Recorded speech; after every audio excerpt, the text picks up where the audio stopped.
ছাত্রসংঘ জিন্দাবাদ জিন্দাবাদ জিন্দাবাদ কংগ্রেস মুর্দাবাদ মুর্দাবাদ মুর্দাবাদ কংগ্রেস মুর্দাবাদ মুর্দাবাদ মুর্দাবাদ মুখ্যমন্ত্রী গাড়ি আক্রমণ চালা কংগ্রেস কর্মী হাই হাই হাই হাই হাই হাই মুখ্যমন্ত্রী গাড়ীত আক্রমণ চালা কংগ্রেস কর্মী মুৰ্দাবাদ মুৰ্দাবাদ মুৰ্দাবাদ মুখ্যমন্ত্ৰী ডাঙৰীয়াক যোৱাকালি গোলাঘাট ভ্ৰমণ কালত কংগ্ৰেছ কৰ্মীসকলে তেখেতৰ ওপৰত যে হিংসাত্মক আক্ৰমণ আৰম্ভ কৰিলে, আমি আজি ঐতিহাসিক শিৱসাগৰ জিলাৰ এই দলমুখ চাৰিআলিৰ পৰাই এই হিংসাত্মক ঘটনাক তীব্ৰভাৱে নিন্দা জনাইছোঁ, ধিক্কাৰ জনাইছোঁ, গৰিহণা দিছোঁ। আজি অকল শিৱসাগৰ বুলি নহয়, সমগ্ৰ অসমৰ জনতাই এই নিন্দনীয় কাৰ্যক অতি গৰিহণাযোগ্য বুলি বিবেচনা কৰিছে, সকলোৱে ধিক্কাৰ আৰু গৰিহণা যোগাইছে। এটা কথা নিশ্চিত যে ৰাজনৈতিক ক্ষেত্ৰত যি গণতান্ত্ৰিক ব্যৱস্থা আছে, সেই গণতান্ত্ৰিক ব্যৱস্থাৰে তেখেতলোকে আন্দোলন কৰক, তেখেতলোকে গণতান্ত্ৰিক ব্যৱস্থা হাতত ৰাখি পেলাই আগুৱাই যাওক। এইদৰে মুখ্যমন্ত্ৰী ডাঙৰীয়াক তেখেতলোকে হিংসাত্মক ব্যৱস্থাৰ আশ্ৰয় লৈ কেতিয়াও তেখেতৰ গতি প্ৰতিৰোধ কৰি ৰাখিব নোৱাৰে। আজি মাননীয় মুখ্যমন্ত্ৰী ডাঙৰীয়াই অসমবাসীৰ আশীৰ্বাদ হিৰত লৈ অসমৰ উন্নয়নৰ কাৰণে তেখেতে য'ত পদো নাস্তি চেষ্টা কৰিছে, অহৰহ প্ৰচেষ্টা অব্যাহত ৰাখিছে। কিন্তু তাকে সহ্য কৰিব নোৱাৰি কংগ্ৰেছীসকলে যি তেখেতৰ গতি ৰোধ কৰিবৰ কাৰণে যি হিংসাত্মক ঘটনা পদক্ষেপ লৈছে, ই সঁচাকৈ গৰিহণাৰ যোগ্য, আমি গৰিহণা যোগাইছোঁ। এটা কথা নিশ্চিত, যেতিয়া হাতীয়ে আগুৱাই গৈ থাকে কুকুৰে পিছফালৰ পৰা ভুকেই, কিন্তু হাতীয়ে আগুৱাই যাওঁতে কুকুৰে পিছফালৰ পৰা ভুকিলে হাতীয়ে কেতিয়াও ঘূৰি চাই জানো, কেতিয়াবা গুৰুত্ব দিয়ে জানো? কেতিয়াও গুৰুত্ব নিদিয়ে। গতিকে মুখ্যমন্ত্ৰী ডাঙৰীয়াই আগন্তুক দিনত অসমবাসীৰ আশীৰ্বাদ হিৰত লৈ সদায় আগুৱাই গৈ থাকিব।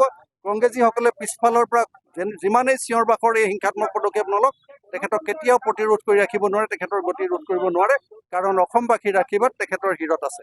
গতিকে আমি এই কংগ্ৰেছীসকলৰ এই যি নিন্দনীয় কাৰ্য, তাক আমি তীব্ৰ ভাষাৰে গৰিহণা দিছোঁ আৰু ধিক্কাৰ জনাইছোঁ।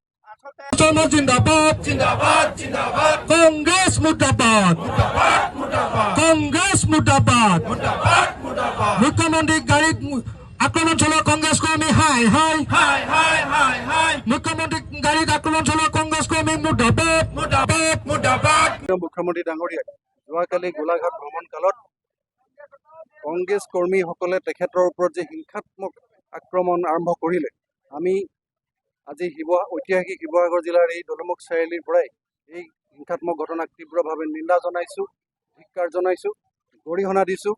আজি অকল শিৱসাগৰ বুলি নহয়, সমগ্ৰ অসমৰ জনতাই এই নিন্দনীয় কাৰ্যক অতি গৰিহণাযোগ্য বুলি বিবেচনা কৰিছে, সকলোৱে ধিক্কাৰ আৰু গৰিহণা যোগাইছে। এটা কথা নিশ্চিত যে ৰাজনৈতিক ক্ষেত্ৰত যি গণতান্ত্ৰিক ব্যৱস্থা আছে, সেই গণতান্ত্ৰিক ব্যৱস্থাৰে তেখেতলোকে আন্দোলন কৰক, তেখেতলোকে গণতান্ত্ৰিক ব্যৱস্থা হাতত ৰাখি পেলাই আগুৱাই যাওক। এইদৰে মুখ্যমন্ত্ৰী ডাঙৰীয়াক তেখেতলোকে হিংসাত্মক ব্যৱস্থাৰ আশ্ৰয় লৈ কেতিয়াও তেখেতৰ গতি প্ৰতিৰোধ কৰি ৰাখিব নোৱাৰে। আজি মাননীয় মুখ্যমন্ত্ৰী ডাঙৰীয়াই অসমবাসীৰ আশীৰ্বাদ হিৰত লৈ অসমৰ উন্নয়নৰ কাৰণে তেখেতে য'ত পদো নাস্তি চেষ্টা কৰিছে, অহৰহ প্ৰচেষ্টা অব্যাহত ৰাখিছে। কিন্তু তাকে সহ্য কৰিব নোৱাৰি কংগ্ৰেছীসকলে যি তেখেতৰ গতি ৰোধ কৰিবৰ কাৰণে যি হিংসাত্মক ঘটনা পদক্ষেপ লৈছে, ই সঁচাকৈ গৰিহণাৰ যোগ্য, আমি গৰিহণা যোগাইছোঁ।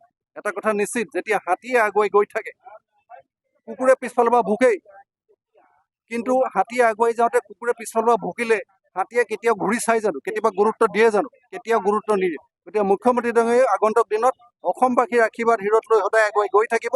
কংগ্ৰেছীসকলে পিছফালৰ পৰা যিমানেই চিঞৰ বাখৰ এই হিংসাত্মক পদক্ষেপ নলওক, তেখেতক কেতিয়াও প্ৰতিৰোধ কৰি ৰাখিব নোৱাৰে, তেখেতৰ গতি ৰোধ কৰিব নোৱাৰে, কাৰণ অসমবাসীৰ আশীৰ্বাদ তেখেতৰ হিৰত আছে। গতিকে আমি এই কংগ্ৰেছীসকলৰ এই যি নিন্দনীয় কাৰ্য, তাক আমি তীব্ৰ ভাষাৰে গৰিহণা দিছোঁ আৰু ধিক্কাৰ জনাইছোঁ। যিকোনো খবৰৰ বাবে যোগাযোগ কৰক 7099017330 লগতে 7099017110 নম্বৰত।